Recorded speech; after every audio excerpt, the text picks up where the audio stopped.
Bienvenue au Music Fest podcast numéro 11 avec cette semaine, Yann Terriot. Alors oui, c'était mon podcast qui m'a rendu, je pense, le plus nerveux. Et quand je dis nerveux, c'est pas pour le contenu, non, au contraire, j'avais hâte de voir Yann. J'avais hâte d'y jaser. On a parlé vraiment de tout et de rien. On a parlé beaucoup de ses projets. On a parlé de musique, évidemment. Et on a parlé aussi de Star Wars. Non, J'étais nerveux pour le montage, parce que je sais que lui, c'est un pro du montage, et que beaucoup de gens qui le suivent, c'est des geeks de montage, ou des geeks de podcasts, ou de trucs qui se font sur YouTube. Fait que je me suis dit, Frank, tu prends ça au sérieux, t'arrêtes de niaiser, puis vraiment avec les meilleures intentions du monde. Mais j'ai remarqué que mes fichiers fonctionnaient plus. Je sais pas c'est quoi le terme scientifique, là, corrompu. Je pense que mes fichiers étaient corrompus. Tous mes fichiers audio. Alors, ce que j'ai fait, j'ai pris l'audio de la caméra. Et là, je me suis dit, ça va être un vrai désastre. Ça va être nul.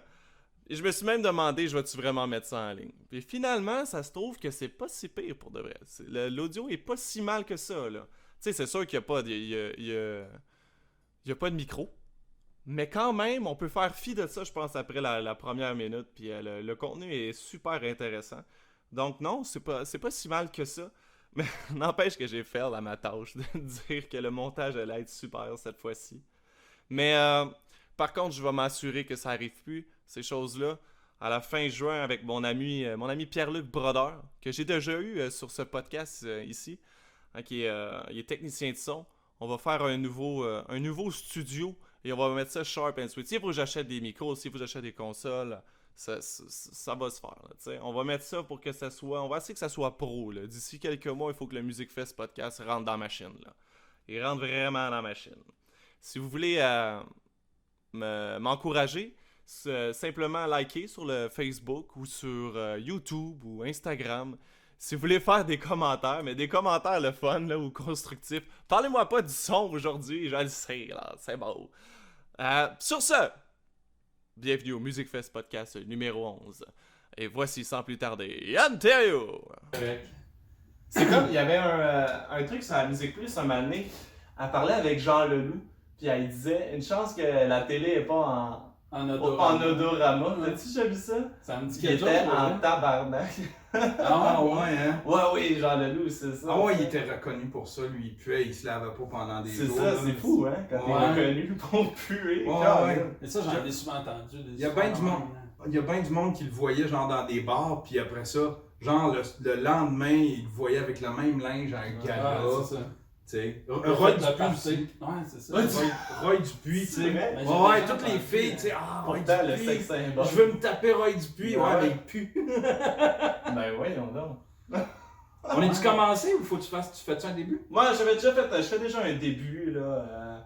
Il fait ça à part. Je fais ça à part, tu sais, mais on va le commencer tout de suite. Mathieu Grenier avec nous.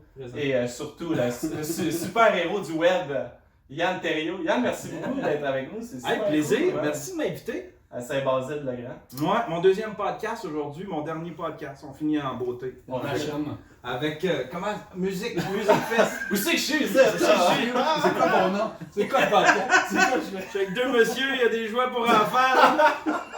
Il y a des bébelles de Kiss. Il y a des bébelles de Kiss. Ouais, je trouve ça bizarre un peu, je suis pas à l'aise là. J'aimerais ça qu'on garde la porte ouverte s'il vous plaît. Non, mais on a caché les filles chez la voisine. Ça vient, c'est pas long. Crime, ça y va, c'est ton deuxième podcast en plus du tien que t'as fait ce matin. Ouais, mon podcast, le Daily Buffer Podcast. Comment tu fais c'est chaque matin que tu fais ça, ton Daily Ouais. Buffer? Ouais, je me lève puis c'est la première affaire. Ouais? Ouais. Tout de suite, je me Ton lève là. ton café vrac? Ouais, j'ai une routine. Je me lève, j'ouvre l'ordinateur, pendant qu'il bouge, je m'en vais me chercher mon café. Je redescends en bas, je pars toutes mes patentes, que tout soit prêt. Après ça, je m'en vais prendre une douche, je m'en vais me brosser les dents, puis je pars le show. Puis il n'y a pas à dire, moi je suis pas quelqu'un de matinal, je suis quelqu'un qui se couche tard le soir. Mais là, tranquillement, pas vite, c'est en train de me forcer, parce que moi, je tripe au bout, c'est mon nouveau bébé, là, le Daily Buffer. Avant, je le faisais juste en audio. Ça fait des années que je fais du podcast en audio, tu sais, ça fait... je m'en vais sur 10 ans pour le stream, puis mon premier podcast qui était musical justement, c'était en 2000, 2002. J'ai compté, en tout cas, ça fait plus que 12 ans que je fais du podcast. S'appelait-tu ça un podcast dans le temps? Ouais. Ouais. Puis c'était les tout débuts de iTunes. iTunes venait d'annoncer qu'il y avait une petite catégorie podcast. C'était dans le temps de Adam Curry. Adam Curry, qui est le père du podcast. Il y avait un podcast qui s'appelait le Daily Source Code. C'est un peu de là que vient le nom Daily Buffer Podcast. C'est en hommage à lui, qui est un de mes idoles, qui m'a bien gros influencé. Puis je faisais jouer de la musique trance, de la musique techno puis de la musique trance indépendante que je trouvais un petit peu partout sur Internet. Puis ça pognait 4 fois plus que les podcasts que je fais aujourd'hui, 4 fois plus que mon vlog. Oui, ça pognait parce que je parlais en anglais. Je parlais mal, là. C'était devenu comme une joke, tu sais. You're DJ from the suburbs of Montreal. Puis il mettait par-dessus. Ouais, c'est ça, tu sais. Fait que ça pognait au bout, mais je l'ai fait pendant 1 an. Après ça, j'ai eu des enfants, j'avais presque plus de temps. Puis là, j'écoutais Adam Curry, puis j'ai fait comme... Je veux faire comme Adam Curry, je veux pas juste faire jouer des tunes, je veux parler, tu sais. Puis, fait que je me suis fait j'ai fait une tentative de podcast qui s'appelait Studio 14.4. Tu sais, en hommage au modem 14.4, là, tu sais. Puis là, ben, je parlais tout seul, puis là, je l'ai écouté. Je l'avais publié, puis le lendemain, je me trouvais tellement mauvais, je l'ai enlevé. Puis là, après ça, j'ai attendu 1 an, 2 ans. J'ai fait comme, arrête ça, Yann, tu veux faire ça. Là. Au pire, t'es pas bon, tu seras pas bon. T'sais, encore pire, de 14.4 que t'as republié. Ben, dans le genre du Studio 14.4 que je voulais faire, mais là, je l'ai appelé le stream. Ok, c'est là que tu l'as appelé. Parce que là, je voulais pas juste un podcast, je voulais être en vidéo, puis je voulais être live. C'est ça. Fait que j'étais full pin, comme je le suis aujourd'hui. Mais dans ce temps-là, c'était pas Twitch, puis c'était pas YouTube, c'était Ustream. Sûrement. Ça? Je sais pas si ça fait confiance. Ustream. Ça se peut. Ouais, Ustream, c'était U-stream. C'était ça, la grosse plateforme pour diffuser en live. Fait que j'étais en live, en vidéo. J'étais en live, en audio. J'avais une web radio. Les gens pouvaient m'écouter sur une web radio. J'avais même mon application iPhone. Je m'étais programmé une application iPhone avec une espèce de plateforme qui te permettait de programmer avec du code bien simple, une application iPhone. Puis là, ben, les gens ils recevaient une notification quand je tombais live. Puis après ça, tout ça, je mettais ça disponible sur Internet. Puis à un moment donné, je trouvais la vidéo tellement compliquée, c'était compliqué. Puis là, Ustream, c'était pas beau, puis je perdais la connexion. Puis, fait que j'ai arrêté, puis à un moment donné, j'ai fait comme, je m'ennuie de ça. Puis il y a à peu près 1 mois, j'ai recommencé full pin live, mais là sur Twitch. Mais Twitch, c'est différent parce que là, il y a une communauté, c'est des gens, c'est des jeunes, c'est vraiment une astuce de belle communauté. Tu sais, pour faire du podcast. C'est la même communauté que le podcast. YouTube, c'est une communauté qui est le fun, mais ils sont habitués à tout avoir gratuit, puis ils sont rough. Les commentaires sont rough sur YouTube, là, tu sais. C'est épouvantable. T'es une crise de merde! Tu fais comme... c'est vraiment... Avec Twitch, il y a plus comme une proximité, quoi, tu penses, avec le monde. C'est pour ça que personne en... Tu sais, c'est pas va chier, Ben, tu peux te faire... Ouais, il y a un sentiment de communauté, puis les gens veulent pas être exclus de ça, fait que sont moins rough dans leurs commentaires, dans leurs critiques. Puis de toute façon, il reste pas longtemps sur des... Tu sais, live, ce qui est le fun, c'est que quelqu'un ne revient pas 15 fois s'il t'aime pas. Il va te critiquer une fois, mais il reviendra pas. Fait que tu l'as pu, tu sais. Sinon, tu peux le bannir. S'il est trop mal commandé, tu peux le bannir. À fond, c'est la façon de consommer aussi. Les gens, ils consomment pas de la même façon. Non. Puis ils participent activement à la conversation, puis ils participent aussi activement financièrement. Ils donnent des petites piastres, puis à gauche puis à droite, puis Twitch a rendu ça facile pour eux autres, puis ils se sont arrangés pour que ce soit gratifiant pour eux autres. Fait que si tu donnes de l'argent, il va y avoir une alerte à l'écran, puis là, je vais pouvoir lire ton nom ou je vais pouvoir lire ton message.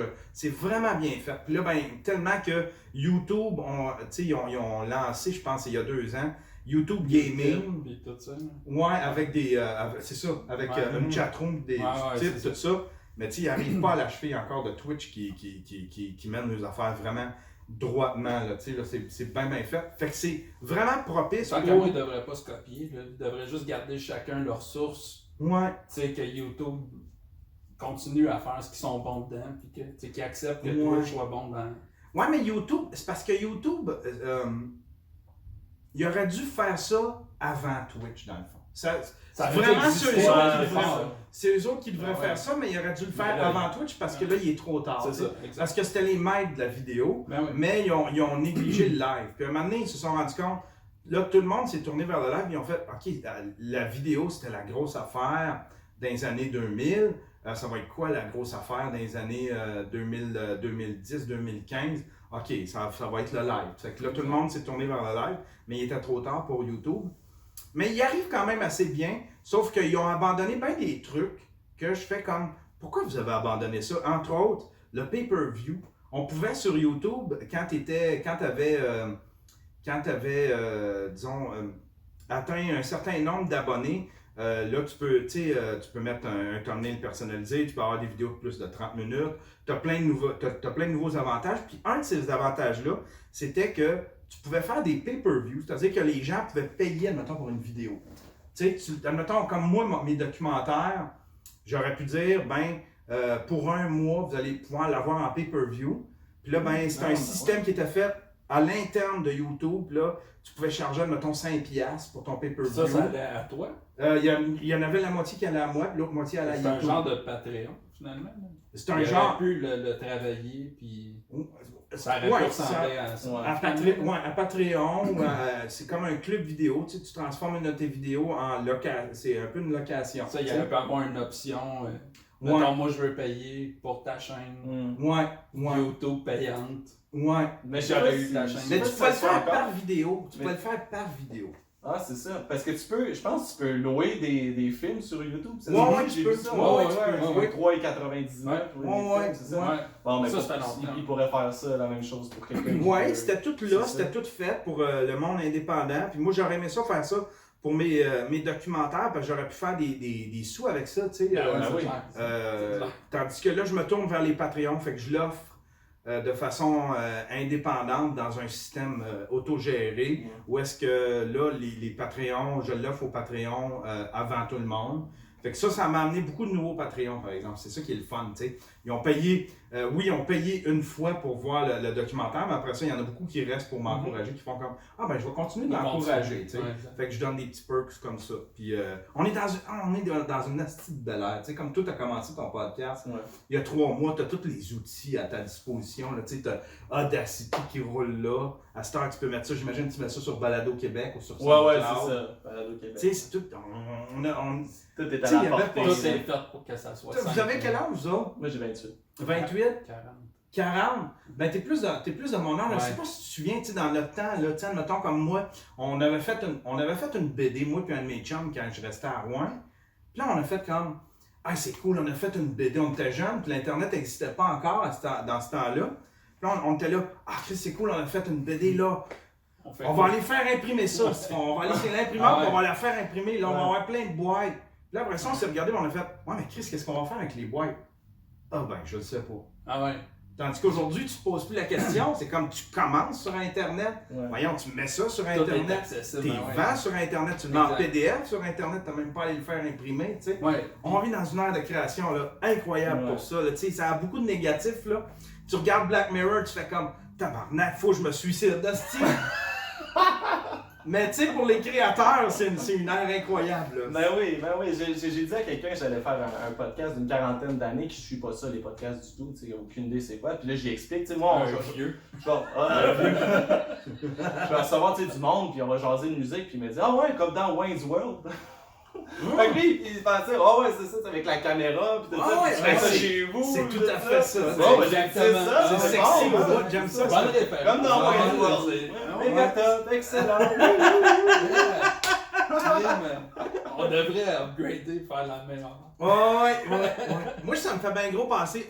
Une affaire qui m'a bien gros influencé à faire du podcast aussi, c'est le film Pump Up de Volume. Je sais pas si vous vous souvenez de ce film-là. Non, pas moi. C'était avec Christian Slater. Puis il se part une radio pirate dans son sous-sol. Puis il parle. Ah oui! Il parle à des élèves. Tu vas te triper. Oui, c'est bon. C'est très musical. Comme de l'école, du lycée. Ouais. Puis là, les gens, ils tripaient sur sa radio. Il fait ça dans son sous-sol. C'est une radio indépendante hertzienne, évidemment. Tu sais, c'était pas encore Internet full pin. Il fait ça dans son sous-sol, puis là, évidemment, la FDA essaye de le trouver puis de l'attraper. Mais lui, tu sais, tous les jeunes de l'école trippent sur ce qu'il dit, puis il s'adresse, tu sais, il a pas peur des mots. C'est une espèce de Howard Stern version étudiant tout seul dans son sous-sol. Puis le gars, il est un peu trash. Puis il plantait tout le monde, mettons, le directeur de l'école ou la police ou peu importe. Il traite des pédophiles, tout le kit. Puis le gars, il a pas peur des mots. Mais c'est un fait. Puis en plus, il y a plein de bonne musique là-dedans. Il y a les Pixies, il y a plein de... toi, tu es très prêt. Tu regarderas ça, pump up de volume, puis tu vas faire comme si je vis dans une belle heure pareil. Je fais comme pop de volume, mais à ce temps sur Internet, j'ai tout ce qu'il faut pour diffuser. Puis toi, quand tu faisais ta radio au début, comment ça s'appelait, tu m'as dit? Daily? Non, ça c'est ce que t'as pris après, mais au début, quand t'as fait ton podcast de musique. Moi. Comment ça s'appelait? Ça s'appelait le Yozzy's Weekend Dance Floor Podcast. C'est quoi? C'était fucking long. C'est à l'époque qu'il fallait que t'écrives des adresses en plus. Complète triple, il n'y avait pas de URL shortener, tu sais, Bitly n'existait pas dans ce temps-là, fait que c'était genre... C'était juste introuvable. Ouais, c'est ça. Puis ça s'appelait... Ça marche pas mes affaires, Comment ça, personne clique? Ouais, mais t'as dit ça marchait un peu. Ouais, ça marchait super gros sur iTunes. Puis en plus, parce que. Puis en plus, c'était dans les débuts, tu sais. Fait que iTunes était pas surpeuplé de podcasts. Il y avait beaucoup de podcasts, mais t'étais capable de te retrouver dans les tops assez facilement, tu sais. Fait que, puis je m'étais ramassé dans les tops, je m'étais ramassé dans les suggestions de iTunes. iTunes avait suggéré mon podcast. Puis après ça, je m'étais ramassé dans les tops, dans les charts, une couple de fois dans la musique, vu qu'il n'y en avait pas gros, tu sais. Fait que les semaines que les autres n'étaient pas actifs, tu te ramassais au top si toi, tu avais été actif. Tu t'arrangeais pour faire ton podcast à d'autres jours que les autres, puis tu pouvais te ramasser au top, là, tu sais. Puis c'était la musique trance, c'est ça? Ouais, du trance, du techno. Moi-même, c'est parce que moi, j'en faisais de la musique. Je faisais 10 jockeys. Non, je faisais de la musique, je composais de la musique. Ah, moi, j'étais producer, ouais. Ah ouais, sur clavier ou sur ordinateur sur avec un logiciel qui s'appelle Fruity Loop. Ok, ouais. Puis c'était la version 2, là. Tu sais, t'avais 3 modules, là. Tu sais, aujourd'hui, t'as toutes les VST. C'est un esti de digital audio interface, là. Mais dans le temps, là, c'était juste 2-3 modules, puis ça faisait juste des loops, tu sais. Puis à un moment donné, ils rajoutaient des trucs, puis ils rajoutaient des trucs. Puis j'ai commencé à faire de la musique techno de même, puis je tripais juste. Puis j'ai commencé à mettre. C'est tout ce que tu peux faire avec ça. Ouais, c'est ça, tu sais. Mais j'ai réussi à faire de quoi de popper. Ouais, exactement.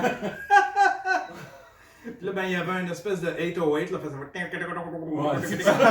y avait un knob, le cut, là. Puis là, j'appelais ça de la techno. T'en fais plus aujourd'hui? Oui, j'en fais encore, mais là, je fais plus du techno. Tu peux vraiment faire un orchestre symphonique. Ah oui, tout à fait. C'est vraiment connu, ouais, c'est ça. Avec l'autotune, faire ce que tu veux, là, tu sais, les beats. Ouais. C'est fou, là, ça a plus de fin. Ouais, j'en fais encore, mais là, c'est plus de la musique ambiance puis de la musique pour supporter mes documentaires. Je fais de la musique. Je score un peu mes trucs, tu sais. Au lieu d'acheter de la musique de droit. Ouais, je fais de la musique, j'ai de la musique orchestrale un peu. Je me suis téléchargé une espèce de VST qui a des beaux sons orchestraux. Fait que je suis capable de faire des soundtracks. Puis je suis un gars qui trippe aussi soundtrack, là, John Williams, tous ces noms-là. Alan Silvestri. Je suis un gars qui trippe beaucoup soundtrack. Ça me fait rêver, moi, ça réveille beaucoup d'inspiration en moi là, quand j'écoute des soundtracks. Là, je dessine, puis ça m'inspire toutes sortes de trucs. Là, ah ouais, fait que c'est ce que tu écoutes quand tu dessines, là, tu te mets pas. Ah ouais, je mets de la musique. Du rock ou. Non, j'écoute. C'est soit ça ou soit du trance. Du deadmau5, là, ça aussi. Ça, ah ouais. Ouais, mais du deadmau5, ça, c'est un réflexe de Pavlov. Parce qu'à chaque fois que je peignais, quand j'étais un moment donné, là, quand je me suis séparé, j'ai passé un bout de dur. Puis j'aimais ça écouter ça parce que ça avait pas d'autre émotion que. Tu sais, c'était pas mélancolique, c'était pas. Tu sais, ça avait pas d'autre émotion que d'essayer de te uplifter. De te pousser. Ouais, tu sais, mais c'était pas bébé lala comme uplifting, c'était pas. Tu sais, c'était pas du rigodon, là, c'était de la bonne musique électronique. Puis je trouvais les Deadmau5 est excellent pour faire des symphonies, tu sais. Puis j'écoutais du Deadmau5, puis je peignais beaucoup. Puis ça a comme créé une espèce de réflexe de Pavlov. Puis des fois, je manque d'inspiration ou bien je procrastine ou bien j'ai peur d'attaquer une toile parce que je sais pas quoi faire. J'ai aucune inspiration ou bien mon idée, je la trouve complexe puis j'ai peur de la faire. Ben, je me mets du Deadmau5 puis on dirait que ça trigger quelque chose dans mon cerveau qui fait comme lève-toi puis fais-les. Fait que je m'en sers vraiment. Tu sais, je deviens comme un robot, je mets du Deadmau5 tout. Là, je deviens un robot, je m'en vais faire ma toile. Ça fait que j'écoute beaucoup de Deadmau5 pour la création, puis, mais beaucoup aussi de soundtrack. Puis je sais pas si tu te souviens dans ce temps-là, mais avant les années 2000, ben autour des années 99-2000, il y avait un site qui s'appelait mp3.com. Puis dans ce temps-là, mp3.com, il payait les créateurs. C'était comme YouTube. C'était le même modèle que YouTube, c'est-à-dire qu'il faisait du rev share, c'est-à-dire du partage de revenus. Dans ce temps-là, les bannières, c'était bien populaire. Ça valait cher une bannière. Aujourd'hui, ça vaut plus rien. Tu ne pollues pas ton site avec des bannières, ça sert à rien si tu n'auras pas une scène avec ça. Mais dans le temps, là, ça valait cher. Fait que eux autres, ils avaient dit on va payer les créateurs. Puis à chaque fois que quelqu'un écoute, ben évidemment, il y a une bannière qui apparaît quand il écoute sur la plateforme. Puis à chaque fois que quelqu'un qui écoute, ben on va payer le créateur. Fait que c'était comme Spotify, dans le fond, mais crissement plus payant. Il y a des. C'est ça. Tu sais, au lieu d'être 0.004. Tu sais, c'était très payant. J'ai fait Pourtant, j'avais pas beaucoup d'écoute, mais j'ai fait quand même 100$ par mois pendant quelques mois de même. Ouais. Fait que ça a été ma première expérience en tant que. En 99, ça valait 100. Ouais, c'est ça. En 12, c'est ça. C'était du beau gravy, tu sais. Aujourd'hui, quelqu'un qui fait 100$ par mois sur Spotify, c'est Jean Leloup. C'est 100$ par mois. C'est ça. Ariana Grande. J'ai mon 100$! J'ai mon 100$! Fait que c'est de même que j'en suis venu à être plus actif au niveau de la musique. Puis à un moment donné, j'ai fait comme ça me prend quelque chose pour faire découvrir ma musique en dehors de juste mp3.com. Fait que c'est là que j'ai fait un podcast de musique électronique. Puis j'ai dit, moi, je vais aller chercher de la musique indépendante pour avoir de troubles avec les copyrights. Puis, mais après ça, quand j'ai fait le stream, j'ai fait comme fuck off. Je fais jouer de la musique. Puis ils me traîneront en cours. Moi, j'ai quasiment le fantasme de me faire traîner en cours parce que j'irais au bout de ça. J'irais.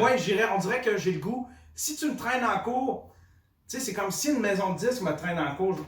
La première affaire que je vais faire, c'est comme je vais me rendre jusqu'en prison. Puis après ça, là, expliquer ça au monde que ce gars qui aime votre musique, vous êtes rendu jusqu'à le mettre en prison. Vous n'aurez pas une scène de moi, puis je vais aller jusqu'en prison pour ça. C'est clair? C'est clair, là? T'as-tu déjà eu un red flag sur YouTube ou quelque chose comme quoi ta musique? Qu'est-ce qu'ils font dans ce temps-là? C'est quoi qu'ils font? Ils prennent ton argent. Ils prennent ton argent. Fait que il y a de la publicité qui va jouer, tu peux pas l'éviter, tu peux pas désactiver la publicité. Mais l'argent à cette heure que tu fais sur cette vidéo-là, tout l'argent, même si c'est un 5 secondes de musique que tu as mis dans ta vidéo, tout l'argent va aller aux maisons de disques. OK. À celui à qui appartient au tenant droit. C'est ça. Puis YouTube, ils veulent tellement pas. C'est parce que YouTube, tu sais, on choque souvent contre YouTube, tu sais, quand ça arrive, on fait comme Chris YouTube, voyons démonétiser. Mais c'est pas YouTube. YouTube veulent se laver les mains là-dessus. Il faut comprendre que dans les premières années de YouTube, YouTube croulait sous les menaces de se faire traîner en cours parce que c'était vraiment une place où est-ce qu'ils se ramassaient la musique des artistes. Il n'y avait aucun outil pour les détecter. Mais là, on sortait de Napster aussi. C'est ça. C'est encore l'air. Mais sur YouTube, j'ai écouté les albums avant qu'ils soient sortis. Tout à qui mettait les tunes par une sur YouTube. Ah oui, il y a un qu'il y a eu ce problème-là dans les maisons de disques. Oui, tout à fait. Mais ça, c'était ordinaire. C'était trop de cul même. Tu travailles pour un artiste. Puis tu sors ces tunes avant que l'album soit sorti. Le problème, c'est pas que les tunes sont sur Internet, c'est le trou de cul qui travaille là. Mais tu sais, quand tu fais ça, mettons, je vais mettre l'album qui n'est pas encore sorti, t'es mieux de t'assurer. Me semble la personne qui a fait ça a dû demander, il y en a combien qui ont travaillé dans le workflow, admettons. Me semble que tu t'assures de ne pas être le seul. T'es le seul qui a accès à ça. C'est qui est-ce qui a mis ça sur YouTube? Ben, il y a juste Stéphane qui travaille pour nous autres. Non, ben Chris, c'est Stéphane, tu sais. Tu sais, il me semble que tu te renseignes. Il y a combien de personnes qui travaillent avec moi, là, des collègues qui ont accès à cet album-là? Mais ça n'a pas duré longtemps, ce mode-là, quand même. Ben, ça se fait encore aujourd'hui. Tous les albums sont disponibles pour Oui, non, je parle de ceux qui sortaient les tunes avant que. Ah, ouais, je non, me souviens qu'il y a eu une. fois. Ouais, c'est ça. Je me souviens que c'était arrivé dans un collab. Ouais. Ça n'a pas été un gros fléau. Non, c'est juste que ça frappait l'imaginaire. Ah, oui, tu fais comme. Vraiment. C'est pas encore sorti. Ça veut dire que. On vit dans un esti de monde de pirates avant que t'as compris. Ouais, exactement. Avant que t'as compris. Moi, j'étais sur un groupe sur Facebook de fans de Kiss, je le sais encore, tu sais. Puis un fan de Kiss? En 2009, penses-tu? En 2009, ils ont sorti un album, Kiss. Puis toutes les tunes se sont retrouvées sur YouTube, tu sais. Puis là, je me souviens, à chaque fois que on était tellement fans que si quelqu'un le mettait, le partageait sur Facebook, on le bannissait du groupe Facebook. Ouais. Pas le droit, on n'écoute pas ça avant qu'il sorte. C'était pas un real, tu l'écoutes avant. Ouais. Tu l'avais-tu écouté ou tu faisais Non, je les avais toutes vues là, qui étaient là, puis tous les soirs, j'étais là. Ah ouais, non, j'écoute ça. Mais tu sais, il y en a combien là-dedans? Je veux pas être... on va y aller un petit peu conspirationniste, mais tu sais, il y en a combien là-dedans que ce serait pas à l'interne, ce serait pas eux autres, genre, là on va mettre l'album. Ah oui, je suis certain. Peut-être pas Kiss spécifiquement, mais je suis certain que ça s'est fait à l'interne, que genre, ok, là dans notre plan de marketing, ce qu'on va faire, c'est qu'on va sortir l'album. Là, on va le mettre sur YouTube, on va faire comme si on était piraté, on va parler aux nouvelles, ça va faire jaser. Tu sais, ça fait beaucoup jaser, puis là, les gens vont écouter l'album. En même temps, c'est une belle façon parce que YouTube, dans le temps, là, tu sais, il n'y avait pas beaucoup d'outils pour télécharger la musique, la vidéo. Aujourd'hui, tu as tout. Tu sais, tu fais juste changer. Tu sais, mettons, tu prends une adresse YouTube, tu changes le B puis le E pour un 10, puis ça y est, la vidéo, tu peux la... Tu as un outil pour la télécharger direct, là, puis l'avoir en MP3 si tu veux. Dans ce temps-là, ça n'existait pas. Fait que tu sais, c'était une belle place pour, admettons, pour se faire pirater parce que c'était plus dur à grabber puis à mettre dans son lecteur MP3. Fait que tu fais comme, OK, les gens vont l'avoir entendu, ils sont pas trop capables de le grabber, de le mettre dans le lecteur MP3, le cellulaire. Puis ça va faire jaser de nous autres. On va pouvoir se plaindre, passer pour des victimes. Les nouvelles vont parler de nous autres. C'est une belle façon on va en parler certains. Fait que tu sais, moi je dis qu'il y en a un bon 75% que c'était volontaire. Oh, ouais. Sauf Prince. Prince, il a tout fait. Prince, il voulait venir. Prince, sérieux, Prince avant, c'était une marde là, au niveau de. Tu sais, c'était un excellent artiste, mais il était tellement poète. Lui, il pensait, il disait. Il arrêtait pas de prédire le retour au disquaire, tu sais. Puis, tu sais, alors que tout le monde, tu sais, il y avait la vague Napster était passée, puis là on était dans la vague iTunes où est-ce que, ok, on avait compris que les gens voulaient pas nécessairement pirater, c'est juste qu'ils voulaient plus se déplacer, ils voulaient l'avoir dans leur ordinateur rapidement avec un magasin. Puis, tu sais, iTunes pendant longtemps a été le magasin de musique le plus gros. Je sais pas s'ils sont encore aujourd'hui. Mais les Spotify, ça a dû faire mal. Ouais, ça a dû faire mal, mais tu sais, ils ont quand même le service. T'as plus à te casser la tête, là. Je sais pas. Ouais, mais tu sais, dans le temps, c'était le. Puis Prince, il arrêtait pas de dire les gens vont venir vers les disquaires. Ben non. Ils sont en train de fermer, puis lui, il se battait contre le piratage. Mais il y a quand même les vinyles là, qui. Ouais, mais ça reste underground quand même. C'est ça, c'est très je serais surpris de voir c'est quoi la valeur vraiment de ça. Ouais, puis à chaque 3 ans du marché, puis à chaque 3 ans, tu vois un article, c'est le retour du vinyle. C'est redevenu sexy. C'est sexy. Mais je pense pas que c'est un retour, c'est un petit buzz, mais c'est pas un retour. Ouais. Mais c'est le fun, les vinyles, par exemple. C'est vrai que la différence. Mais moi, j'aime avoir l'article. Tu sais, d'en commander là, sur Internet, puis le vinyle arrive chez nous, puis là, je le roule, puis là, checker les photos, sortir les paroles, tout. Tu sais, j'aime l'objet. Je trouve ça beau, surtout dans le vinyle, c'est gros. Ils mettent souvent plein de stock, il y a des flyers, il y a des souvent ils mettent des collants, des stickers, les paroles. Des paroles, ils mettent plein d'affaires dedans. Là, les covers, tu sais, Pink Floyd, tu ouvrais ça, il y avait tout un concept en arrière. Ouais, ça. J'avais jamais fini de l'ouvrir. C'est quand j'ouvre mon téléphone, là, c'est ça. Ouais, exactement. T'as comme un carré. C'est un carré, tu cliques, ok, c'est parti. Ouais, t'avais toutes les paroles, t'allais lire les paroles. Des fois, t'avais des espèces de, pas de Easter egg, mais des trucs cachés ou des phrases.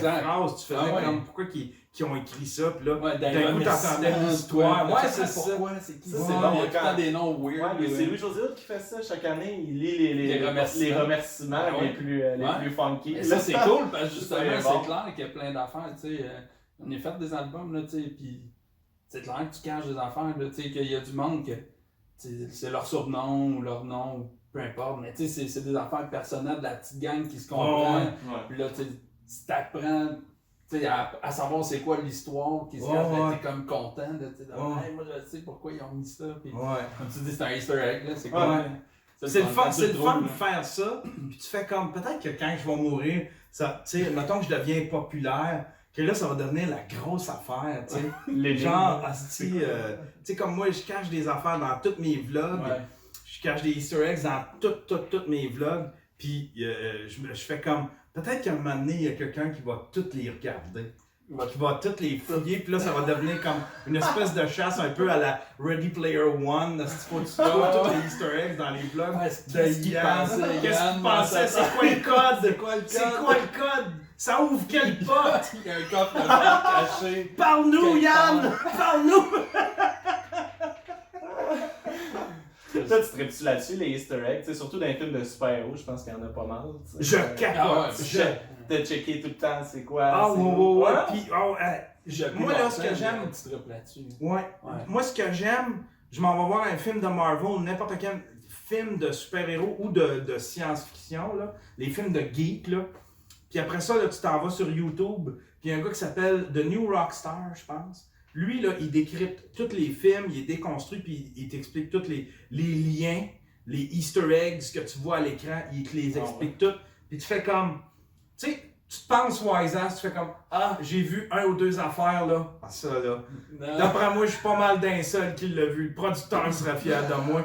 Puis d'un coup, tu écoutes, tu regardes ce gars-là, tu fais comme, OK, c'est parce qu'il y en avait 75. Si j'en ai vu deux sur 75. À côté. Ouais, c'est ça. Moi pis Dan, mon chum, là, c'est rendu notre routine. On va au cinéma VIP. Puis après ça, là, on a juste hâte de crisser notre camp. C'est genre, OK, bye Dan, moi je m'en vais voir The New Rockstar. Ouais.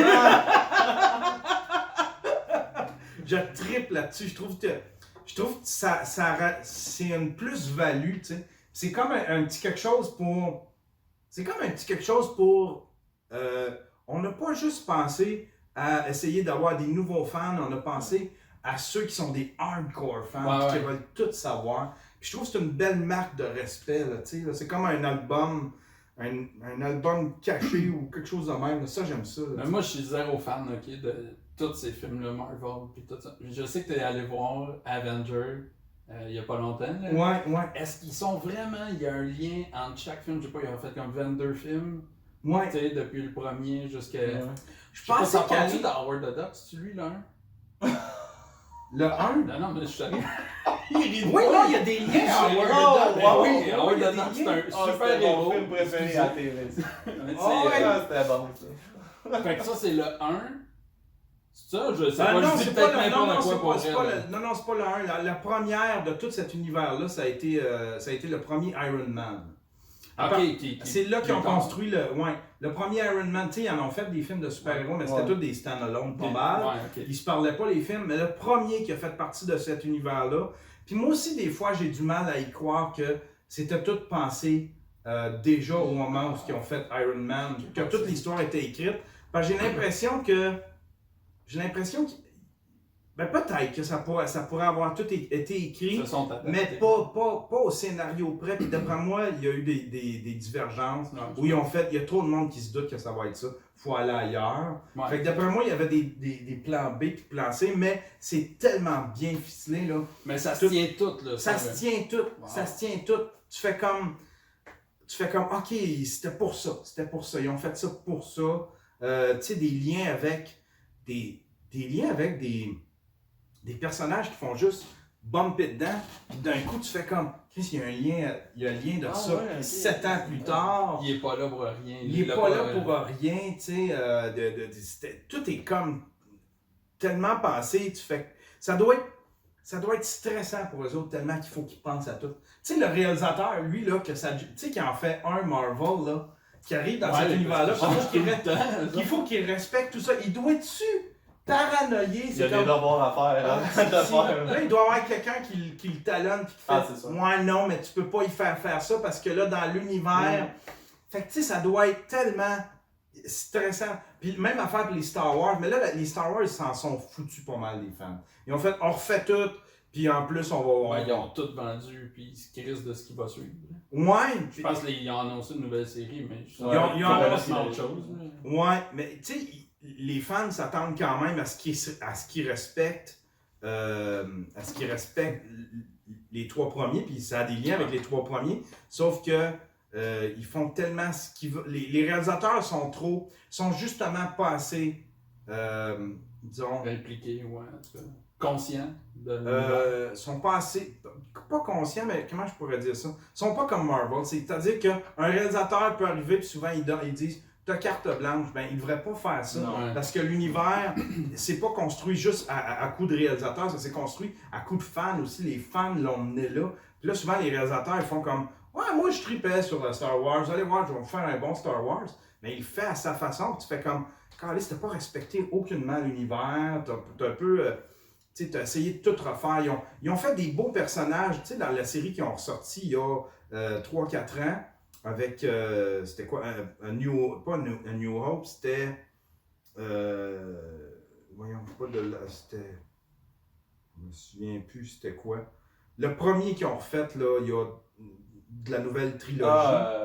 The Force of The Force Awakens. The Force Awakens. Je connais pas ça, c'est moi qui le Ils ont installé, ouais. Non, au gars qui C'était l'a le jamais seul lu, nom que j'avais en tête. Tu sais, dans The Force Awakens, ils ont installé plein de personnages que dans le deuxième, c'était un nouveau réalisateur puis qui a fait comme ouais, non, mais c'est pas les miens, fait que je vais tous les scraper. Ils ont tous scrappé les personnages. Tu fais comme Callis, bâtissait de quoi, tu sais. Ouais. Ce qui était le fun avec les premiers Star Wars, c'était que Darth Vader était dark, il revenait d'un épisode à l'autre. Puis tu sais, la dynamique se bâtissait. Là, ils ont scrappé des affaires Phasma. Puis tu fais comme, pourquoi j'avais fait ça? C'est vrai. C'est bon. c'est vrai. Ils l'ont collé dans le feu. C'est vrai. Puis c'est fini ça là On pour n'a plus Phasma. besoin de toi. Ouais, à moins qu'il en fasse revenir, puis là tu fais comme vous m'avez eu. Mais ça avait vraiment pas l'air de ça. Puis en plus, tu sais, dans une bataille assez facile, ils se sont même pas battus pendant. C'est quoi, c'est Finn qui l'a tué? Je pense que c'est ça. Oui, c'est ça. C'est Finn qui est comme le plus ridicule de la gang. Le gars drôle, tu sais. Ouais, c'est le comic relief de la gang. C'est ça.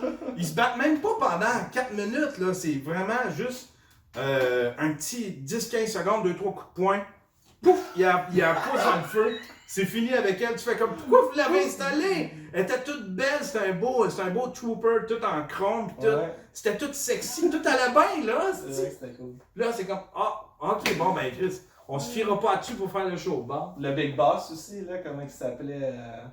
Lui qui est super grand, là, avec une face, tu sais, que c'est finalement... Snoke? Snoke aussi. C'est trop long. Ouais. Lui, c'est le plus badass des méchants. Bon, c'est fini. Ouais. En plus, c'est un personnage que tout le monde faisait comme, hey, c'est-tu? Tu sais, c'était vraiment un personnage mystérieux, puis tout le monde voulait savoir d'où venait Snoke, c'était quoi les origines de Snoke, puis qu'est-ce qu'il faisait là, puis c'est quoi son lien. Puis en fin de compte, lui aussi, il tranche. Ouais, un petit combat. Il tranche, puis il est très accessoire dans le combat parce que il reste assis, puis il se bat pas gros, il fait aller sa main un peu pour user de sa force, mais sinon il y a aucune, il sert juste d'accessoire entre Rey puis l'autre personnage qui est comme supposé de remplacer Darth Vader. Maintenant, c'est une comédie dramatique. Ouais, c'est quasiment ça. T'as-tu été déçu?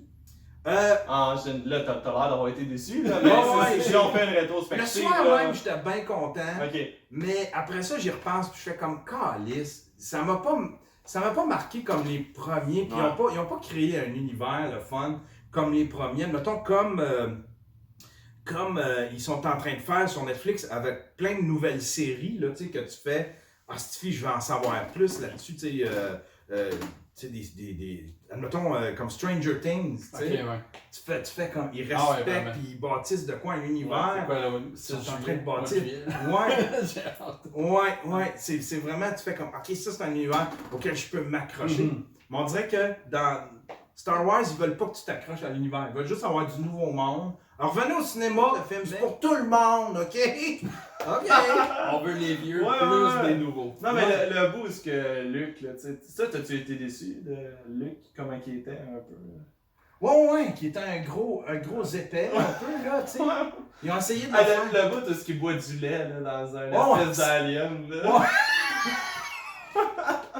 Ah oui, va t'écouter. Va juste voir ce bout-là. J'ai presque le goût d'écouter ça. Juste ce bout-là, ça va à peine.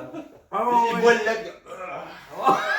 Avec la bouche pleine de lait. Ah ouais, ça a l'air d'une grosse. Ça a l'air d'un Saturday Night Live, là, tu sais. Ça a l'air Saturday Night Live qui se moque d'un vieux rocker des années 70. Tu sais. Ah, bien trouvé. C'est exactement ça. Après-tu, tu dis que t'aimais les trames sonores de Star Wars, ça fait partie de ça? Oui, ouais. Même les nouvelles, ça, s'il y a une affaire que j'aime, c'est les trames sonores de Star Wars. C'est même la première trilogie de John Williams, la deuxième de John Williams qui a amené des nouvelles symphonies. Puis, tu sais, qui a amené aussi. Ce qui est le fun, c'est qu'il y a il a amené des. Ce qui est le fun, c'est que. C'est même pour bien des films, mais Marvel l'ont pas assez fait, ils l'ont fait à la fin. C'est qu'il y a des mélodies que tu reconnais pour des personnages précis, tu sais. Tu sais, Darth Vader, il a son fan.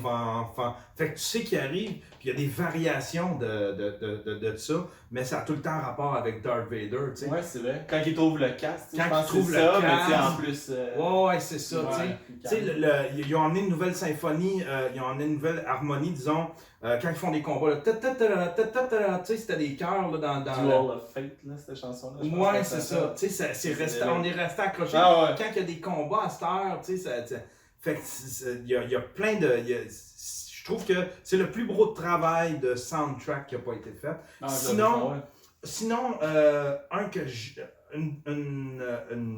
une trame sonore qui m'a fait aimer un film que j'aurais peut-être pas aimé à la base, c'est Blade Runner avec Vangelis. Okay. Ça, j'ai trippé sur la trame sonore. Je trouvais que c'était tellement nouveau, la façon de faire. C'était un peu new wave, des sons à la Vangelis, c'était très atmosphérique.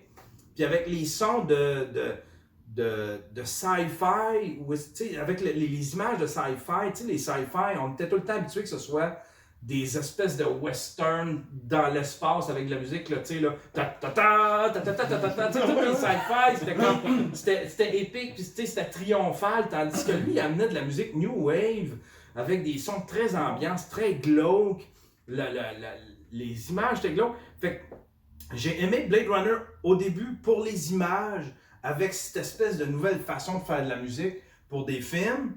Puis j'ai réécouté, puis j'ai appris à aimer après ça Blade Runner pour l'histoire, la trame narrative, les personnages, la construction de tout cet univers-là.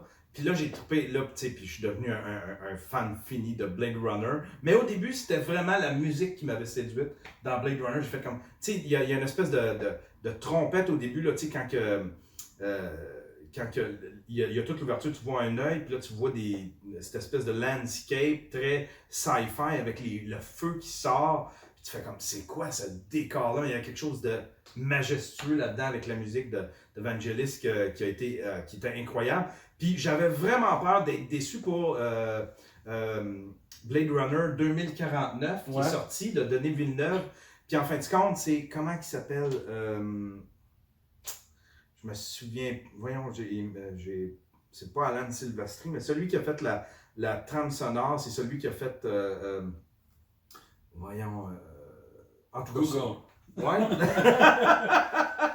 C'est un artiste qui a fait beaucoup de Marvel, justement, qui a fait beaucoup de trames sonores pour Marvel. Okay. Puis il a été appelé en renfort sur Blade Runner parce que le premier artiste qui était supposé de faire la trame sonore c'était pas vargeux ce qu'il faisait, puis ça correspondait pas à ce que Denis Villeneuve voulait. Fait qu'il a tassé cet artiste-là, puis il a mis cet artiste-là plus connu qui est venu en renfort. Puis il a fait un job incroyable, la musique, c'est vraiment, ça va dans le spirit, ça respecte la musique de Vangelis, mais en même temps, il amène ses sons à lui. Tu reconnais ses sons, mais tu reconnais l'univers qu'il a respecté de Vangelis. Fait que c'est un travail incroyable. Puis la trame sonore, je l'ai écouté des milliers de fois. Là, puis encore là, c'est un film que j'ai écouté la trame sonore avant de voir le film. J'ai vu la trame sonore sortir. J'ai fait comme j'écoute ça, puis j'irai voir le film quand ça sortira. Puis la trame sonore m'a fait aimer le film. Mais si ça n'avait pas été de la trame sonore, j'aurais probablement pas aimé le film pour son histoire, tout ça. Il y avait des choses qui me gossaient, qui respectaient pas l'univers, mais là, avec la musique, je trouvais que c'était... C'est comme ça, la trame sonore t'a comme sauvé. La trame sonore sauve des films. Oui, je pense aussi. Il y a des moments... Inconsciemment. Je pense à un... J'avais vu le film Casper. Oui. Cette trame sonore-là, je la trouve débile dans la tête. Puis tu sais, c'est l'histoire d'un fantôme, là, tu sais quoi, Casper, là, tu sais. Puis des bouts que j'avais de l'émotion, tu sais, juste à cause du piano qui était exactement bien mis, tout ça. Tu sais, plein de films comme ça que la scène n'est pas si touchante que ça. Mais la musique où ce qu'il faut exactement dans le timing, puis là, ça peut sortir. Même affaire pour Bicentenaire Man. C'est avec Robin Williams. C'est un peu l'histoire de Pinocchio, là, il va devenir un humain. Là. Puis c'est un peu le film compétiteur à Artificial Intelligence. Là, avec le petit gars. Là. Ouais. Puis ça aussi, c'est une trame sonore qui m'a fait sauver le film parce que sinon, le film est crissement trop long. L'histoire, on la prévoit parce que c'est trop basé sur Pinocchio. Puis, mais le film, il est pas si pire, mais la trame sonore vraiment m'a vraiment séduite là-dedans aussi. Puis c'est la même affaire que pour Casper, là, ce serait un film poche. Ouais, c'est un film pour enfants, tu sais, mais tu t'attends pas à avoir d'émotions. C'est ça. Ouais.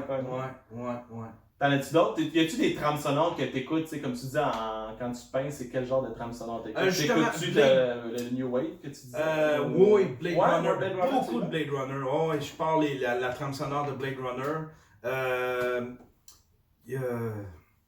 Ces temps-ci, c'est pas tant des trames sonores, mais ça pourrait être il pourrait faire des trames sonores. C'est Jean-Michel. C'est un Québécois qui joue du piano. Puis il rajoute du synthétiseur, puis c'est Jean-Michel. Caroline, là j'ai un blanc de mémoire. Il est tellement bon, j'aurais aimé ça pouvoir te dire son nom. Puis le monde qui écoute, il doit dire Jean-Michel, c'est vrai! C'est son nom! Mais le gars, il fait de la belle musique, c'est du beau piano, là, c'est écœurant. Puis c'est tellement cinématographique sa musique, ça pourrait. Si je fais un film un jour, si je deviens réalisateur d'un grand film, je veux qu'il fasse ma musique. Là, là, c'est vraiment un grand compositeur. Là. Il est incroyablement bon. Ouais. Puis comme genre Lord of the Rings, il y en a plein qui écoutent ça. Je pense que c'est une des plus connues, la trame sonore, là, à part le Titanic. Là. Mais tu sais, Lord of the Rings, il y en a beaucoup qui écoutent ça comme musique d'ambiance. C'est ça, tu vas-tu dans ce genre de musique-là qui est un peu épique, là, tu sais? Moins, tu sais, parce que la musique un peu style gothique là. Ouais, c'est ça, ça, je trippe moins. J'aime bien. J'en avais plein j'aimais bien Ry Cooder, qui était plus, lui, c'était de la guitare très style, pas country, mais country blues. Puis il avait fait de la musique pour genre Midnight Express ou des vieux films des années 80 qui étaient très bons. Johnny Belle-Gueule aussi, je sais pas si tu te souviens de ce film-là, Johnny Belle-Gueule. C'était avec Mickey Rourke, il est défiguré, puis le film est une catastrophe, mais la musique est tellement bonne. Midnight Express, je me souviens encore, il me semble, de la tune, c'était quoi déjà?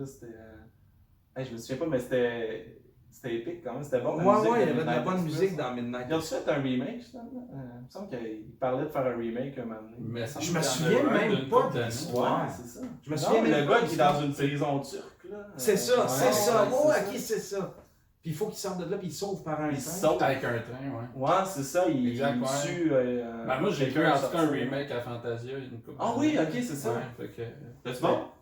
Ben, de souvenir, oui. Ouais. Je te raconterai pas l'histoire, mais ouais. Ouais. C'est rare des remakes qui sont bons, hein. Et qu'est-ce oui. Mais il y en a, c'est rare, hein. Tu fais comme, pourquoi? Faites juste leur montrer, ça va être correct. C'était excellent le premier. Exact. Il y en a pas beaucoup. Il y a Footloose que j'ai trouvé qui ont fait une crise de bonne job. T'sais. Ça n'a pas pogné, mais ils ont fait une crise de bonne job pour leur faire un bon Footloose, pour leur faire. Okay. C'est à peu près la même histoire, mais ils respectent la musique. Il y a beaucoup, ils ont réutilisé des samples, ils ont réutilisé des mélodies Puis l'histoire, ils l'ont pimpé pour qu'elle soit plus moderne. Ça a sorti dans les années 2007, 2008. Mais ils ont fait une foutue bonne job. Sinon, des remakes, j'en ai pas vu qui étaient. Parce qu'il y en a beaucoup, là, des remakes. Ouais. Puis quand tu vas dans des festivals comme Fantasia, là, tu te rends compte que les Américains, ils créent pas grand-chose. Hein. Ah, ça doit, hein? Non, ça vient tout d'ailleurs. Ils rachètent des copies de... Ouais. Que souvent, tu les écoutes en version originale, mettons, je sais pas, en thaïlandais ou en allemand ou peu importe. Puis après ça, une couple d'années plus tard, tu vois une bande-annonce, puis tu fais comme, c'est le même film que j'ai écouté il y a 3 ans. Ouais. Hein? Il y avait un film d'horreur tout le temps qui a tout marché de Ring dans le temps. Là, mais ça en est un remake. Puis un moment donné, je me souviens au Vidéotron, j'avais vu, à cause qu'il avait sorti ce film-là, il avait ressorti la vieille version japonaise. L'original japonais. Ouais. Exact. Puis souvent, ils te downrate ça. L'original, il est vraiment bon, t'avais été de même. C'est bon. Puis là, la version américaine, c'est souvent trop gros. Ouais. Tu vois tout plein de clichés. C'est plein de clichés. Là, ils rajoutent des coupes ou n'importe quoi, là, des affaires mauvaises parce qu'il n'y en avait pas assez. Ah ouais, c'est ça, ça prend un couple. Ouais, ça prend la fille qui se monte les boules. Ça prend ça prend quelque chose. Ouais. C'était quoi qui avait massacré Dîner de con, le film français? Man, ouais. Puis là, tu vois, ils ont fait... il avait fait une version américaine. Ah oui, ben oui. Puis ils ont fait aussi celui qui devient, il s'occupe d'un handicapé. Aussi. Qui est millionnaire, il est sorti l'année passée. Ah ouais. C'est un film français aussi, là, un autre film français. Là. C'est une histoire vraie, ben oui, j'ai écouté. Et c'était-tu bon? Mais pour vrai, c'était pas si mauvais, mais si tu me demandes entre les deux, l'original il est meilleur que l'américain. C'est plus profond, c'est plus. C'est ça. Ils mettent moins de flafla. Il dit pas de bras, pas de chocolat. Il dit ça. Pas de bras, pas de chocolat. Il dit ça encore dans la version américaine. C'est bon. Pas de bras, pas de chocolat, je me souviens. Ah ouais. C'est un super bon film, ça. C'est bon, j'avais adoré ça, ce film-là. Ouais. Puis c'est une histoire vraie. Ouais, eux autres sont très. Les Américains sont très franchises, tu sais. Ouais, c'est ça. Mais quand c'est pas le cul, on achète. Ouais, Taxi, ils l'ont fait comme avec une fille à New York, dans un gros taxi jaune. Hein, ah oui, ça avait pas pogné. Ben non, c'était mauvais. C'était bon, ça, Taxi. Ça, c'était avant qu'ils deviennent. Mais eux aussi, les Français, ils l'ont scrappé en crise. Ouais. Les 2-3 premiers, c'était bon, là, mais... Après ça, ils ont été... je savais pas, à 6 ou 7, là, je pense, dernier, là, puis là, à un moment donné, c'était devenu trop, presque cartoon. Ouais. Ben, c'est comme, tu sais, c'est le Fast and Furious. Fait que, tu sais, là, Fast and Furious, tu fais comme, ben, c'est rendu James Bond. Tu sais, ça a commencé des petites courses dans la rue, puis là, c'est rendu, ça sauve le monde, puis des satellites, puis hey, Chris, des fusées, puis ils vont dans l'Arctique, puis là, ben, ils plongent dans l'eau, ils ressortent de là avec un tank. C'est épouvantable. Tu sais, comme, tabarnak, là, vous allez trop loin. Ça a commencé dans les petits trucs, des petites courses de chars, tu sais, de chars modifiés, des petites Honda. Exact. Le dernier que j'ai vu, c'était au Cinépark. Puis sérieusement, j'ai écouté le premier, j'ai pas écouté les autres, j'avais aucune attente. Puis c'est lui avec Ronda Rousey qui joue dedans. Elle joue une méchante, là, un moment donné, c'est ça. Un moment donné, il saute en char d'un gros avion, ça n'a aucun sens. Ça n'a aucun sens. Hey, là, c'est. Ben ouais, on est plus dans. C'est ça, comme tu dis, les modifications de char, les néons, Pit My Ride, là, c'est pas ça, là. Mais je pense qu'il s'assume, tu sais. Oui, il s'assume là-dedans, même en faire de taxi, là, tu fais comme ça. Ouais, ça marche. Ouais, si ça marche. Ils font. Taxi, ça c'était du temps que. Comment il s'appelait le réalisateur du premier Taxi, là, tu sais, il a fait. C'est lui qui a fait The Sixth Sense. Ah ouais? Pas The Sixth C'est pas le Sense. même. Ça c'est. Seven. T'as peu. Tu sais, c'est le film de science-fiction avec. Luc Besson? Ouais, c'est Luc Ouais, Besson, c'est ça. Pas le. Tu parles de Fifth Element. Fifth Element, sixième sens, Ah, Fifth ok, Element. ok. Ouais, c'est pas Ouais, c'est ça. Puis je me trompe tout le temps. Je fais comme, là, je suis en train de dire Six Element, Yann, t'es en train de dire Six Element, mais tu le sais que c'est pas ça que ça veut dire. Mais je me longtemps que tu fais fie-toi plus de sur les... podcast en anglais. Là. Ouais, c'est ça. Ah, c'est ça. Ça, c'était avant qu'il devienne irrelevant, parce qu'il est comme devenu une joke, lui, en France, tu sais, il se moque de lui. Ouais. C'est un peu le... En plus, là, il a été pris dans le MeToo, fait que là, sa carrière... Ouais, il a été pris dans le MeToo, fait que sa carrière est pas mal finie, mais tu sais, c'est un peu... Même avant qu'il soit pris dans le MeToo, c'est un peu celui qui fait la split, là. Ah, Jean-Claude. Jean-Claude Van Damme, tu sais. Ah ouais, Il c'est son un peu... documentaire, il est magique. C'est-tu bon? Non, mais il est pathétique, là, ce gars-là. Qu'est-ce que c'est drôle, là, quand il dit... Moi, je pensais que c'était une joke qui disait, ah, tu sais, je suis revenu avec mon ex, c'est pas la meilleure baise en ville, mais bon, tu sais, c'est la femme de ma vie, mais C'est vrai, c'est-tu acté? Non, c'est un je documentaire sais pas, acté? ce gars-là, j'ai de la misère à le saisir. Pour vrai, là, C'est un mockumentary, genre, ou un mais je vrai- me demande Ouais, des fois c'est ça, s'il joue tu sais, un personnage puis qu'il est vraiment de même dans la vie, mais quand tu le vois, tu te dis, ah, ok, il est de même dans la vie. Ouais. Faudrait qu'il sorte un peu de son caractère pour qu'on Ouais, commence c'est à... Exact. Ça peut juste sortir dans 5 minutes, juste voir. Tu te dis, mais non, il peut pas être de même tout le temps. Ouais. Mais quand tu le vois, ça a Soit l'air- qu'il a ça a l'air que oui. Soit qu'il a surpassé Andy Kaufman, ou... Ah, c'est Ouais, oui, ça. vraiment ça. épais, tu C'est sais. il est vraiment Toutes épais. ces années-là, tu sais, depuis les années 80, un moment donné, il sort pis c'est un gars super intellectuel. Je vous ai eu. Je me suis jamais jamais pris moqué de de drogue. vous. C'était tout un personnage. Je suis pas aussi pathétique dans la vie.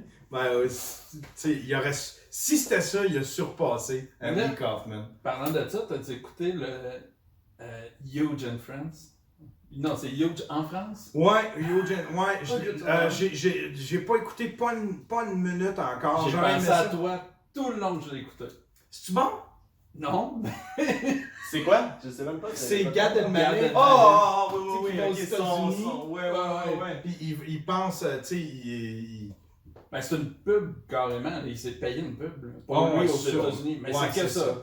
Parce que à toutes les 2 minutes, tu sais, il dit qu'il est une vedette, qu'il est le meilleur au monde. Puis, tu sais, dans le fond, c'est ça le rôle, c'est qu'il se promène aux États-Unis, puis genre, le monde ne le reconnaisse pas. Puis là, il essaye d'abuser de son pouvoir.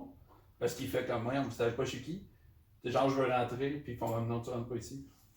Fait que, qu'est-ce que je suis Gad Elmaleh, puis là, il montre des vidéos, fait regarde. Là, mettons, il se montre lui en France. Puis c'est que ça, mais à toutes les 2 minutes à peu près.